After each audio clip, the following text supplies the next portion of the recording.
आज हामी बताउँदैछौं 5 मुख्य पात्रहरू जसको कारणले आजसम्म नेपालले विकास देख्न सकेन। 5 राजा ज्ञानेन्द्र। राजा हुँदा पनि देश विकास गर्न सकेनन् अनि जब देश लोकतन्त्रतर्फ बढ्दै थियो उहाँले 2061 सालमा सत्ता कब्जा गरे। शक्तिको लालचमा जनताको आवाज दबाउने कोसिस गरे। यसले देशमा अस्थिरता बढायो। 4 प्रचण्ड। पुष्पकमल दाहाल। माओवादी युद्ध सुरु गर्दा उनले भनेका थिए यो युद्धपछि देशमा समृद्धि ल्याउनेछौं, तर 17,000 भन्दा बढी मानिस मारिए। शान्ति सम्झौतापछि पनि देश चलाउन सकेनन्। दलीय स्वार्थ, भ्रष्टाचार अनि सत्ता कब्जा नै प्राथमिकता बन्यो। 3 केपी शर्मा ओली। राष्ट्रवादको नाममा नाटक गरे। नक्सा परिवर्तन गरियो तर जनताको जीवनस्तर कहिल्यै परिवर्तन भएन।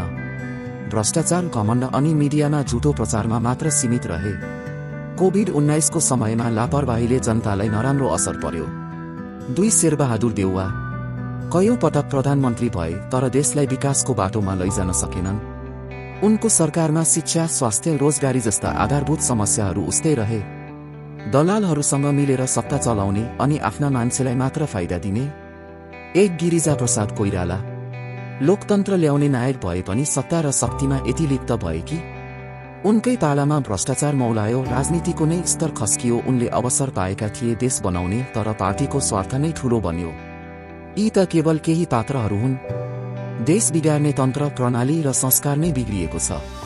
तर आशा अझै बाँकी छ, यदि अबको पुस्ताले आँखा खोल्ने हो भने। अब प्रश्न तपाईलाई, अब तपाईको विचारमा को हो नेपाल बिगार्ने सबैभन्दा ठूलो दोषी? कमेन्टमा लेख्नुहोस्। लाइक, शेयर अनि सब्स्क्राइब गर्न नबिर्सनुहोला। जय नेपाल।